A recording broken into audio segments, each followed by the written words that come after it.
Modern Warfare 3 is officially out. I'm loving everything about it. Multiplayer is feeling utterly enjoyable for once. But what I'm not loving is the lack of prestige. Prestige is not available at launch. Now, to clarify, I don't care if Prestige isn't available at launch. What I'm not loving is the lack of information about Prestige and just progression in general, because they haven't briefed us about it at all. We don't know what to expect. Is Prestige even coming to this game, or is level 55 all that we have to look forward to? What's even more shocking is that you can reach level 55 and only have access to half of the available gear that's in the game. And that's because they changed the way that you unlock gear in Modern Warfare 3. There's a new progression system that they announced 4 days before Modern Warfare 3 launched. So I wanted to take this video to review Prestige and how progression works in Modern Warfare 3, since they go hand in hand, and share with you everything that I know. So let's start with the familiar, the core progression. At first glance, Modern Warfare 3 seems to be very familiar, the same old, same old. There's 55 ranks to progress through with new weapons, new perks, kill streak, etc., that are tied to each of the levels. Traditionally, once you reach max level, you'll have access to all the core gear. Everything will be unlocked. But as I alluded to earlier, that's not the case this time. Half of the core gear, including the Ghost perk, Dead Silence sneakers, advanced UAVs, half the weapons, they are all locked behind this new system called Armory Unlocks. This entire system is tied to daily challenges. Each piece of gear is unlocked with points. Typically, items cost 3 to 5 points, some cost 8 points, some cost even more. But these points are earned by completing daily challenges. You can get 3 new challenges, or 3 points per day in multiplayer, and then another 3 in zombies. Thankfully, you're not limited to only that, or else I would have some choice words about this system. A bonus challenge becomes available once you've completed all 3 dailies for a mode, and that challenge is to just get a win in a game, at least for multiplayer. And you get 1 point for each win, and you can repeat that as many times as possible and unlock gear at your own pace. One Armory unlock can be active at a time, plus you can have 2 queued up that the game will automatically switch to once you unlock something. I personally have been working on some videos that use certain weapons, so I've been queuing those up. Once I have what I need, I'll be queuing up Ghost and Dead Silence next. But if you don't have anything in mind and don't want to pick stuff, the game will automatically select gear for you until you have everything unlocked. So you don't need to worry about wasting points if you get to update your queue one game. The Armory Unlock system also acts as an alternative path to unlock weapon attachments. These don't display in the Armory menus, but if you're scrolling through Create a Class and find an attachment that you want right now, you can queue that in the Armory and unlock the attachment that way. Attachments are primarily unlocked through leveling up different weapons, but theoretically you could unlock all the attachments you want and not even have all the weapons unlocked in the game, which is cool. It's giving the player more control and allowing them to access things when they want and prioritize what they want. The Armory system isn't available from the start, however, you will need to reach level 25 to gain access to it, and you'll need roughly 250 points to unlock all of the core gear that you'd expect to have once you reach level 55. That's quite a lot of points, and I could see it taking someone much longer to unlock all the core gear than if they were to reach max level as we've traditionally done in COD. But keep in mind, you can also unlock gear in Zombies too. You can extract weapons and equipment from the Zombies game mode, similar to what we've been able to do in DMZ in Modern Warfare 2. You can buy weapons off a wall, you can roll them from the box, you can have a friend load in with you and then drop something for you. As long as a weapon or piece of equipment is on your operator when you exfil, you will unlock said item.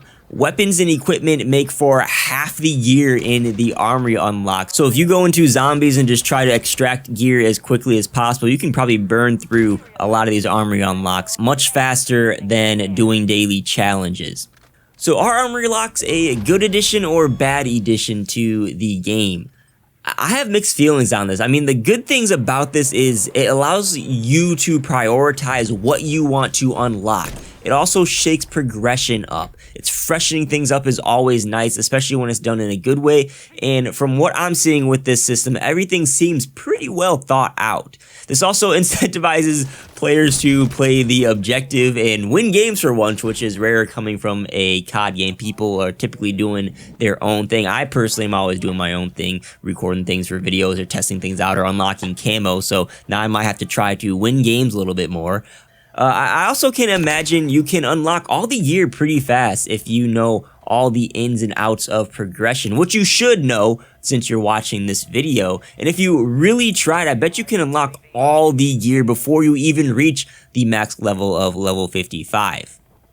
The downsides that I can think of are all for the same reasons though. If you don't know how progression works in this game and all the ins and outs of it, you don't know about the zombies mode or whatever, I can imagine it taking longer to unlock all the gear and probably frustrating when you realize you reach level 55 and don't have access to everything when you were expecting to. There may also be little hiccups with the daily challenges that the game gives you. For example, my challenges as I'm recording this video are to get 2 kills with the Semtex and 2 kills with the launcher. And the Semtex is locked behind an Armory Unlock. And at first I'm like, oh, well, that's stupid. I can't do this challenge. But there's a Semtex available in the default class that I remembered. And, you know, if you're not familiar with the game, maybe you won't know that and you'll just miss out on those points for the day. And you won't be able to unlock the bonus challenges where you can grind out wins. Speaking of which is my last downside. I mean, objective play just isn't common in Call of Duty. I mean, there's people always in my game talking about, hey, play the objective. Why isn't anyone in the hard point? Blah, blah, blah, blah, blah. No one plays the objective unless it's a ranked game. I always laugh at people who are complaining about that. And, you know, when people aren't doing that, that could be frustrating when you're trying to unlock all your gear. It also has a, you know, free-to-play mobile game kind of feel to it, but overall, I like the Armory Unlock system. I haven't seen changes to progression like this in a long time, if not ever, in a Call of Duty game. And it has me wondering if they're going to change Prestige this year. It's very suspicious they haven't said anything about Prestige or how seasons are going to work. Usually that's one of the first features they announce months before the game launches, at least since Modern Warfare 2019. The Armory Unlocks announcement was 4 days before the game release. They've been very skimpy on, revealing details for this year's games. And I can't help but wonder if there are going to be major changes coming to Prestige that they just don't want to reveal yet, for better or for worse. Why wouldn't they let us know? We don't know how Prestige is going to work. We don't know how the Modern Warfare 3 and Warzone integration is going to work. We don't know if levels are going to sync up between Modern Warfare 3 and Modern Warfare 2. We don't know if Modern Warfare 2 levels are going to reset. We don't know any of that. And those are things that I personally think people should know about or have some idea of what to expect, so a casual player doesn't, reach level 55 and they're like, oh, that's all that's available, and then they stop playing the game and then forget about the game and never come back. They have to have something to look forward to, especially when you're marketing this game to be kind of nostalgic and have all the original Modern Warfare 2 maps. Of course, you're going to be bringing players in who haven't played COD before and are expecting, the traditional systems, and they're kind of left in the dark. So I think that's kind of weird. At the same time, they could surprise us and bring back the traditional Prestige system. I personally don't think that's going to be happening. Never say never. I think we're going to be getting the same old with seasonal progression and, 3 to 4 prestiges you can earn per season. Or I also think there could be major changes to the Prestige system that players won't like. Why else would they not reveal this information to us by now? It's getting kind of conspiracy theory. I'm just speculating right now. But let me know what you're expecting for Prestige this year. And while you're at it, do you like this Armory Unlock system, or do you wish progression was how it's always been? Hopefully this video helped you out. Make sure to share it with people who may not be familiar with this Armory Unlock system. We don't want anyone getting left behind and getting frustrated now. Please drop a like, get subscribed to the channel. We got tons of Modern Warfare 3 content coming out. Thanks for watching the video, and I'll catch you on the next one. Peace.